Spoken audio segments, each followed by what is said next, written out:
Hello and welcome to this very special interview edition from Irish Wrestling Entertainment and BodySlam.net. I'm joined today by the one and the only Bobby Fish. Bobby, thank you very much for your time. How are you doing today, sir? Yes, sir. I'm doing really well. Just happy to be on here with you, sir. Ireland, I've been twice, Hmm. and hands down, two of my favorite trips. Well, absolutely. Listen, anytime you want to come back, you're more than welcome. There's many promotions over here at the moment. OTT is firing all cylinders, so you'd be more than welcome back over anytime. Try to put a good in with. You listen, you know them. Please pass on my information. I'm happy to. I would jump at the opportunity. Absolutely, no, 100% would do. Listen, for a lot of our Irish audiences, I'm a long time fan of yours, particularly going back all the way to your Ring of Honor days, your New Japan days with Red Dragon. For a lot of our fans over in the who would have been more familiar with the work from NXT and Mm. AEW of late. You're now a member of the MLW roster. What's it been like being part of the MLW roster? Probably with a roster that's quite green, fresh. A lot of people entering the business, but a lot of people in different parts of their journey as well. What's being part of MLW been like for you so far? It's been really interesting and it's been really cool. I mean, it's a breath of fresh air to be around a young locker room and to see that. I think for years we get on in this industry and we're around our peers, and within our peers, everybody kind of knows the same stuff, but you get around some younger individuals still on the come up, and you start to realize, like, wow, there's stuff that either gets left out or that it's just not the common knowledge that you're used to, and you realize that some of this is useful for them. And when you have those moments where you can see the light bulb go off for people based on an analogy that you've used a million times, or just some piece of advice, it's I didn't anticipate that being as cool as it is, and I really, man, I love it. Yeah, MLW is probably an unheralded promotion in this part of the world.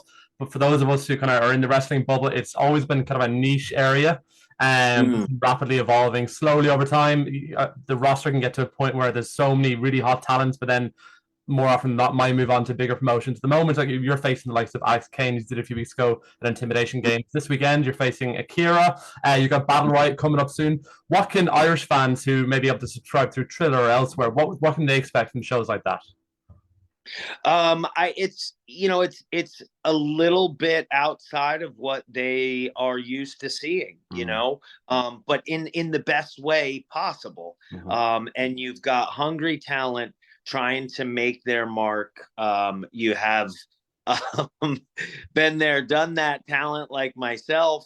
But I still got gas left in the tank, so like I'm not ready to just sit on the sidelines, but I love coaching, and I feel like a young locker room like that is a perfect place. I look back to like Fit Finley, Mm. and pretty appropriate.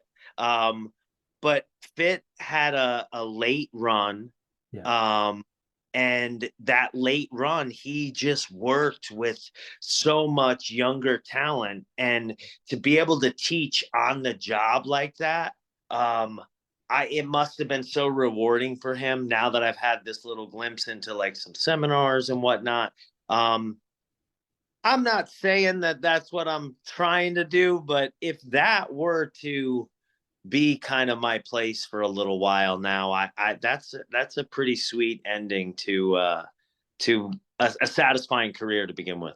You've had a yeah. I was quite taken aback when I was researching your career in terms. You've actually been in the sport for about 22 years now, since 2002, if I'm not mistaken, from when your original debut was. But on top of that, a lot of fans wouldn't know. They may have been exposed to your MMA background, be it through your amateur kickboxing record, your recent venture into, I suppose, the kind of influencer boxing over in Dubai in 2022, your MMA background. You've talked repeatedly on your podcast beforehand, talking about your own exposure to that kind of world. How big of an influence has martial arts and whatnot been into your wrestling career as well? Huge. I mean, just massive.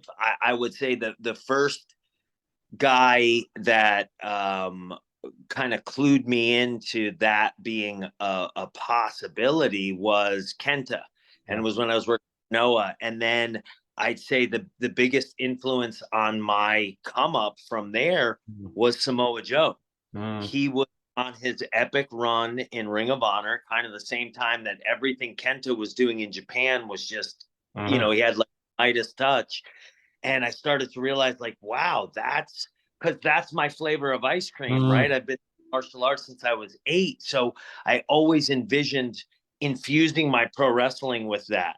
I think there's a process to pro wrestling. And looking back now, I realize like you got to get the fundamentals and everything sorted out.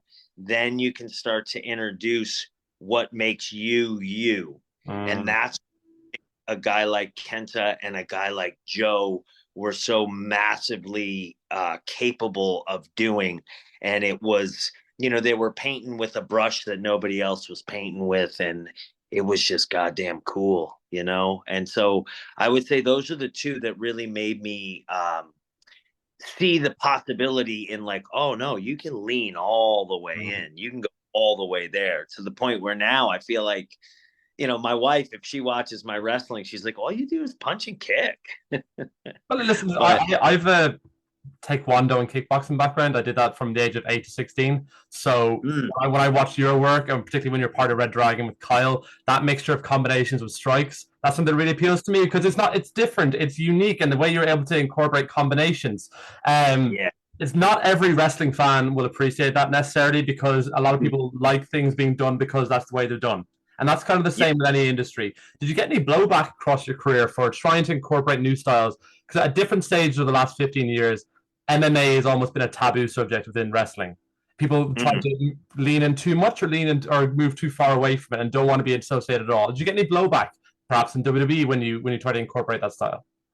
Not too much. I think at that point, like our NXT run, I think Kyle and I had gotten to a point. Red Dragon was really where I think Kyle and I were able to round out our skill set and figure out like, oh shit, this is who we are.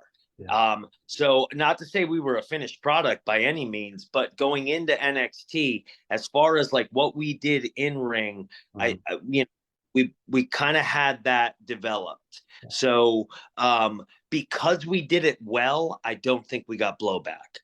I think when you really get blowback is when it's not good. Yeah. And that's when you introduce it too soon. And I was guilty of that. If you go back and watch my early stuff with Noah, I'm throwing kicks, but they're not good, And it's not that I didn't know how to throw them. I've been doing like yourself. I started Taekwondo at 8. Yeah. So the dexterity I have, I'm, the most educated feet in professional wrestling. So that wasn't the issue. The issue was I didn't have enough. I'm going to try to, not use baseball here and tread delicately. I didn't have enough pro wrestling experience to make the martial arts work for me. They were almost working against me at that point. Yeah. No, I completely understand that, and it's about, I suppose, mastering a craft and then putting your own flavor on top of it, as people, I suppose, call it. You mentioned your kind of partnership with Kyle there, and particularly with your time in Red Dragon. I loved, in particular, your time in Ring of Honor. Together as a team, and then moving over to New Japan as part of the junior heavyweight division. You had some incredible matches, particularly against, say, the American Wolves or the Briscoe brothers. Do you have any specific memories, particularly with the Briscoe brothers? I saw you had a lovely piece recently chatting about Jay Briscoe, talking about being one of the toughest men in wrestling. So would you have any specific memories working with them? I mean, they were an absolute like gem, a one of one in pro wrestling, such genuine human beings that like they almost couldn't be sideways. Like they're so genuine. Mark and the late Jay Jamin, their reputations preceded them, obviously, but they were so, and I mean this in the best way possible, they were so unaware of their reputations. Like they were unaware that they were, you're them boys. you know.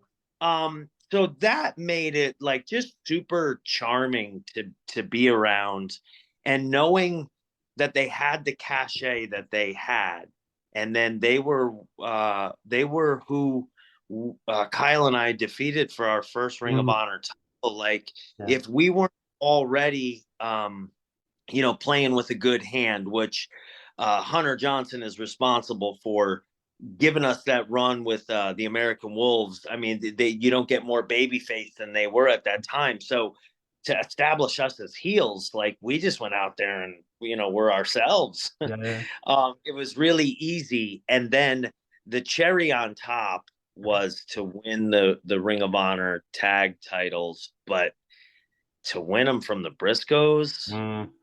Yeah, I mean, you truly could not ask for a better hand to play poker with. Yeah, no, like, tag team wrestling's always been my personal favorite type of wrestling.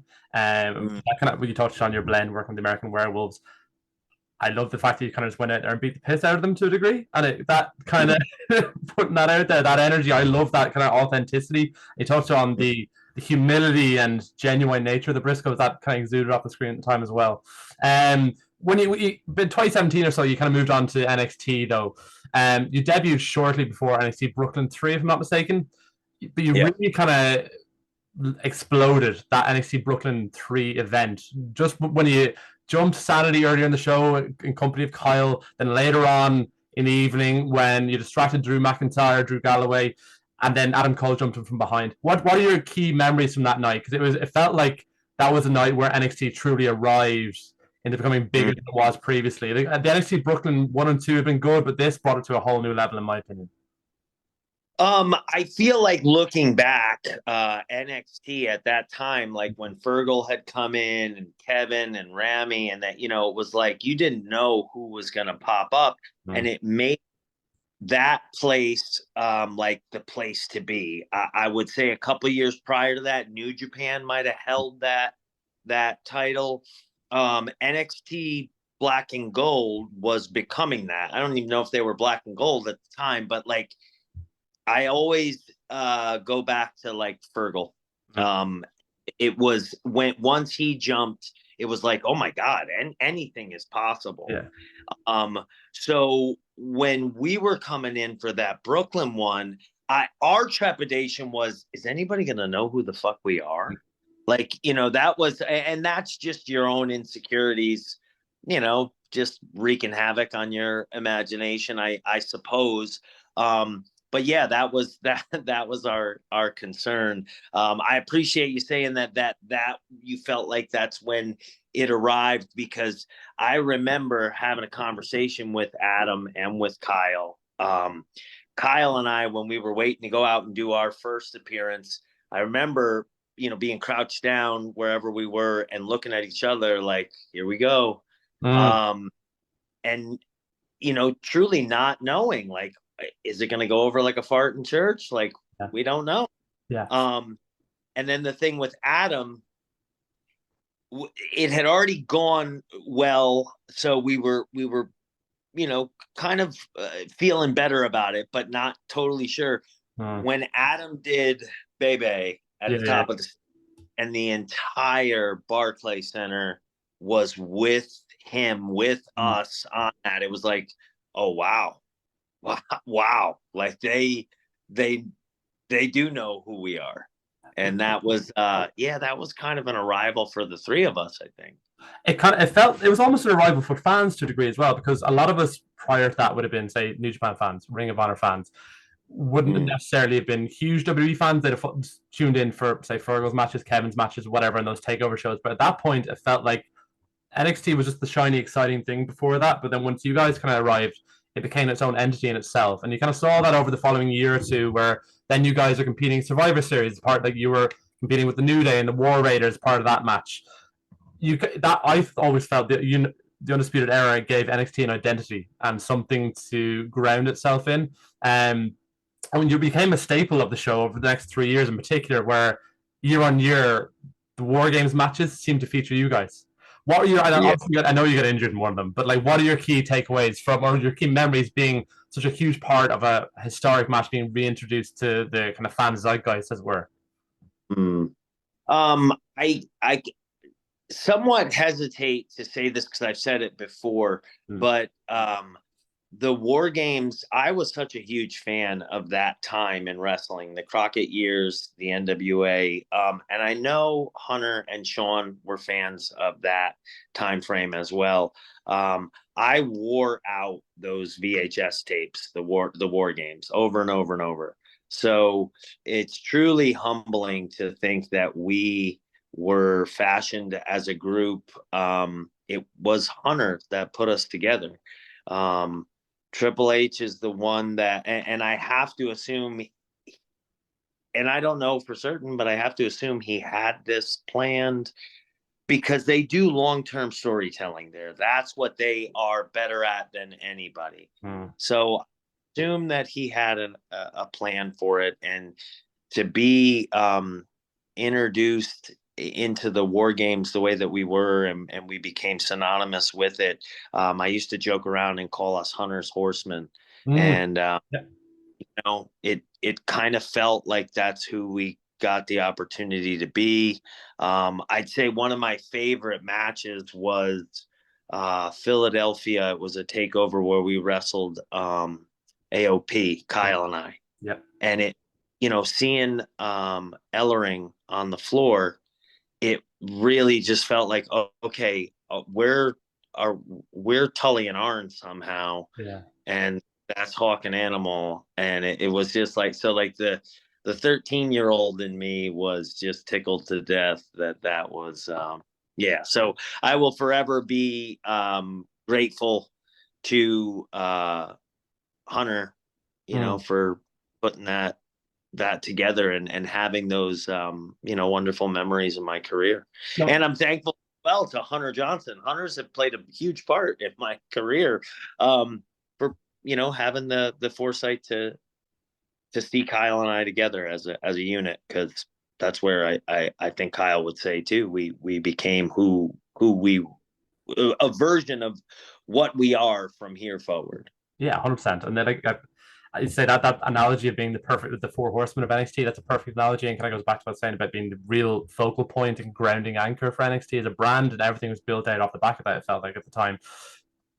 You did have some misfortune when you're in NXT as well, in terms of Yeah. you guys would be riding the crest of a wave, and then unfortunately you tore your ACL and MCL at one point. Then later on you tore your triceps. How difficult was that, like personally?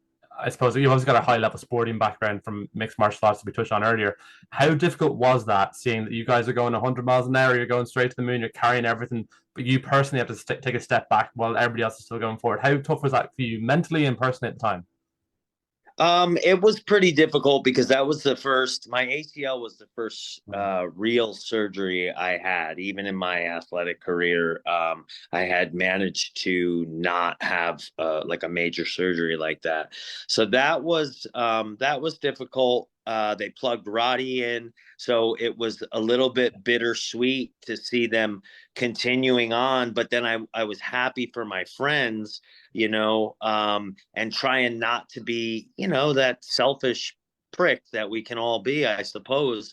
But to see the success that they had, and the way that Kyle and Roddy and Adam blended, I just was chomping at the bit to get back, and then to see, what that dynamic would become, because Roddy was truly the only person that could have been plugged into that spot within the company, and us to continue the way that we did. And then the dynamic was different when it was the three of them, just as it was when it was Adam, Kyle, and I. But then it became an even different dynamic with all four of us. Yeah, So, better, yeah.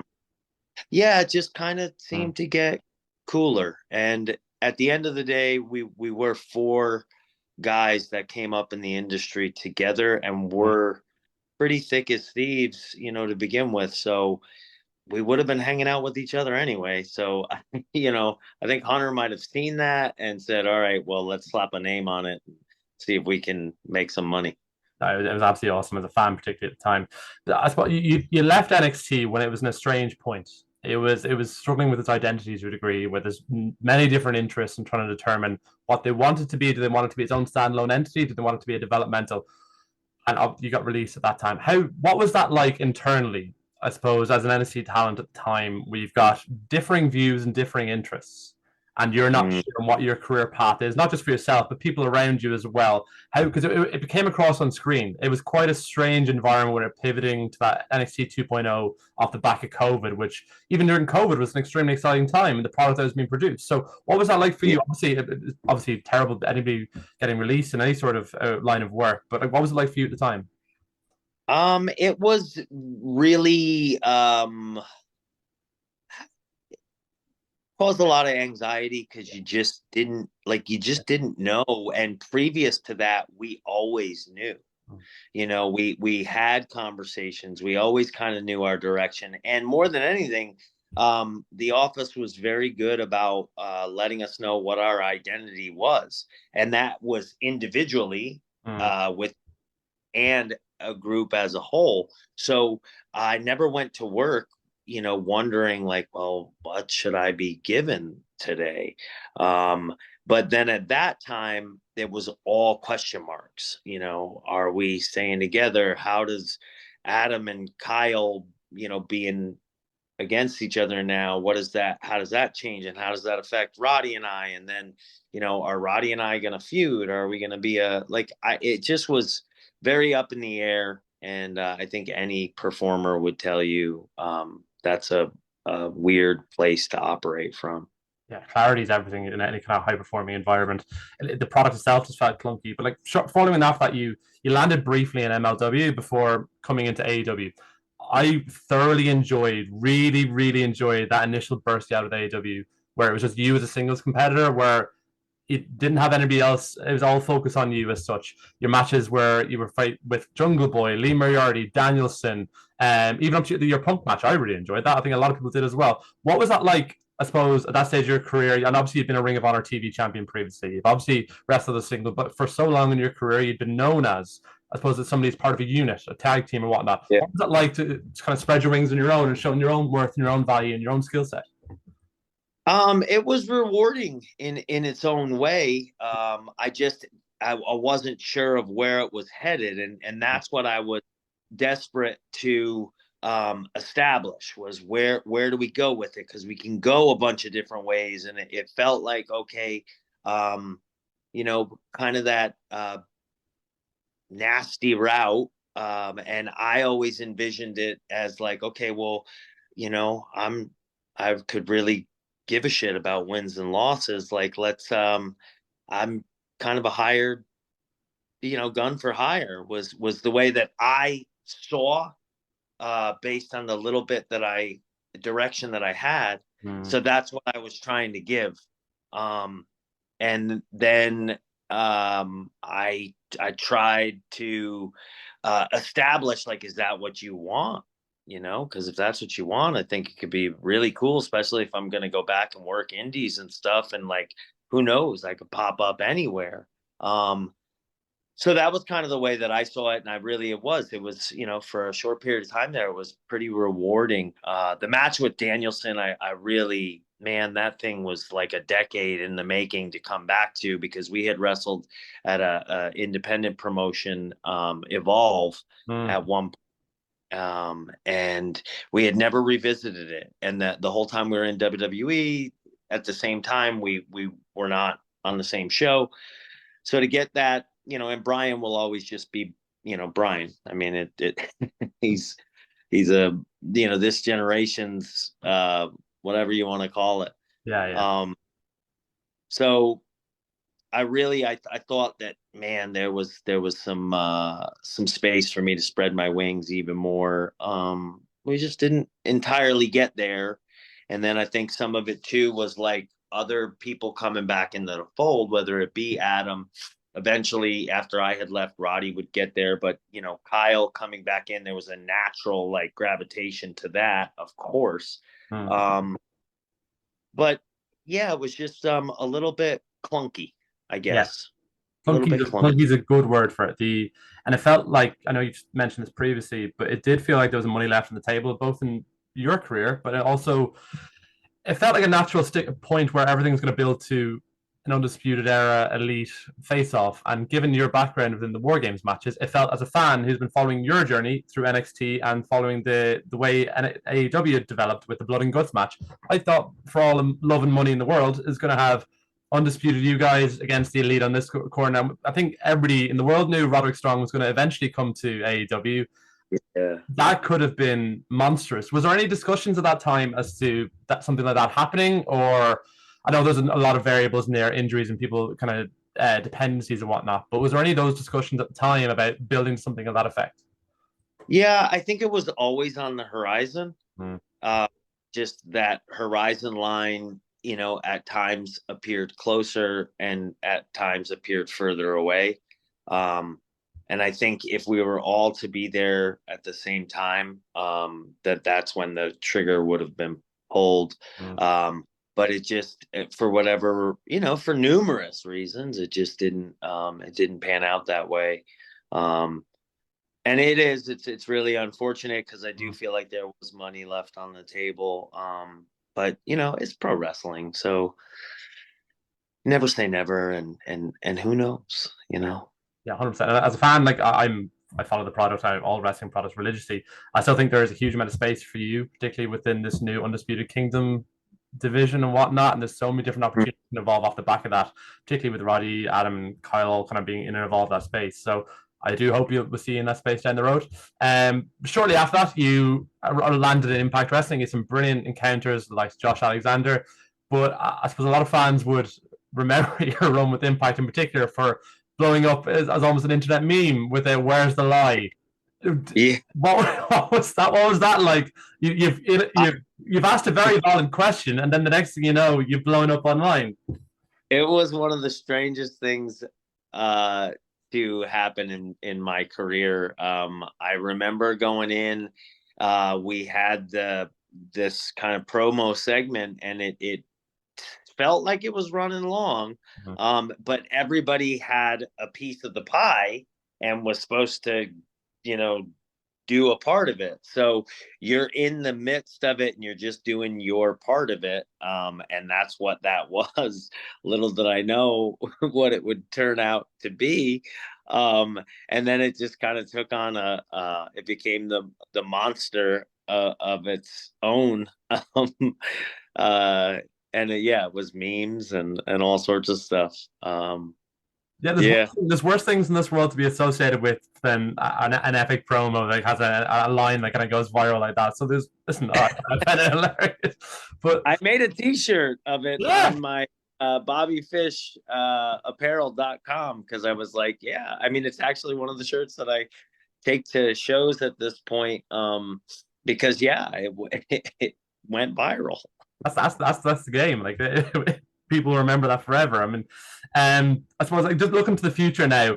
I have touched on previously. You've obviously your affiliation with your previous Undisputed Era, Undisputed Elite teammates. Has there been any talks with AEW since leaving? I suppose obviously we know there was an evaluation disparity in terms of what you're looking for, what AEW were expecting.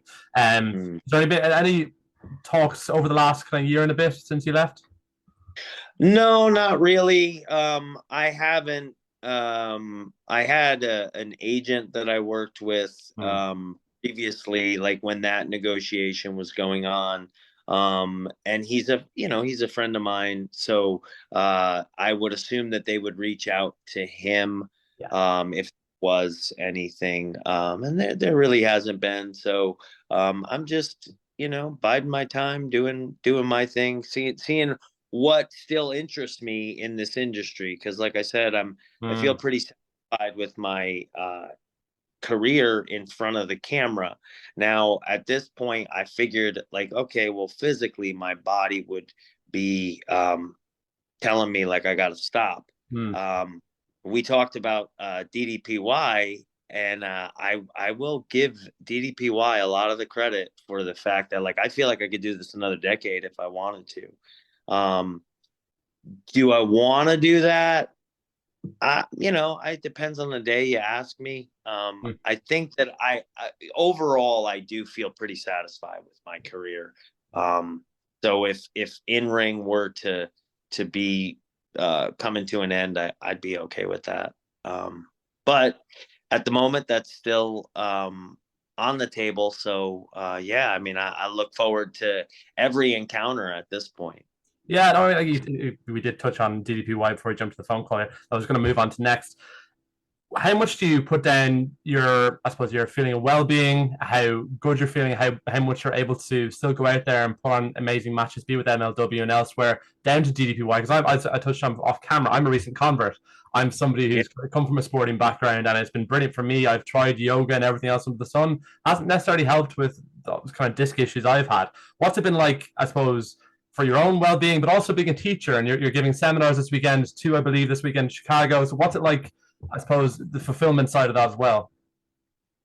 It's one of those things that because it's so generalized and Mm. it can reach so many people, it's really rewarding to get the feedback there because you don't have to necessarily be an athlete now. Like if you are, or you're in pro wrestling or martial arts, I mean, I've done some classes at martial arts schools, Mm. and one of them that I did, it was after sparring, and I think that it because it combines coordination, it combines balance, it combines a little bit of PT. It's got all of these things. It's not just mobility.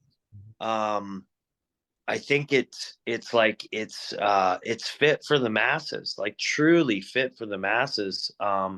It's the only thing that is in my routine that one I do and can do every day if I Mm-hmm. want to. Mm-hmm. Sometimes a couple times a day. But also it's the one thing that my body sometimes will wake up.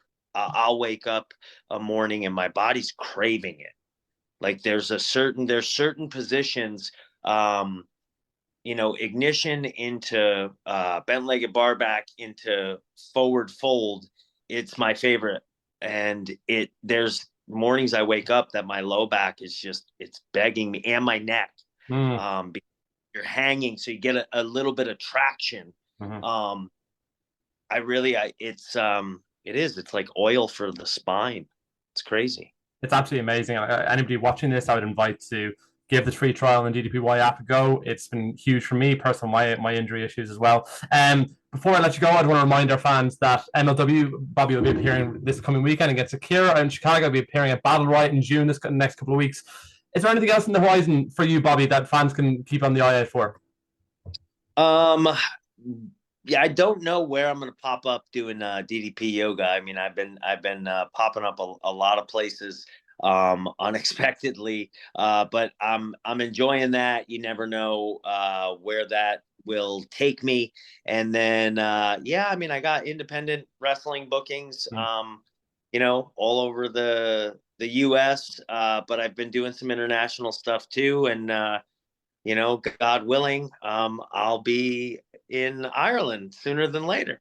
That'd be amazing. And anybody listen to this as well, I'd be remiss if I don't mention, please go back and listen to episodes of the Undisputed podcast. It was something in 2022 that I thoroughly enjoyed, particularly the mixture of wrestling guests, MMA guests. It was really, really good. And you also had your own take on wrestling. So anybody's got a bit of time or working with headphones on, please do check out the Undisputed podcast as well. Bobby, listen, you've been hugely generous for your time this evening. I really do appreciate it.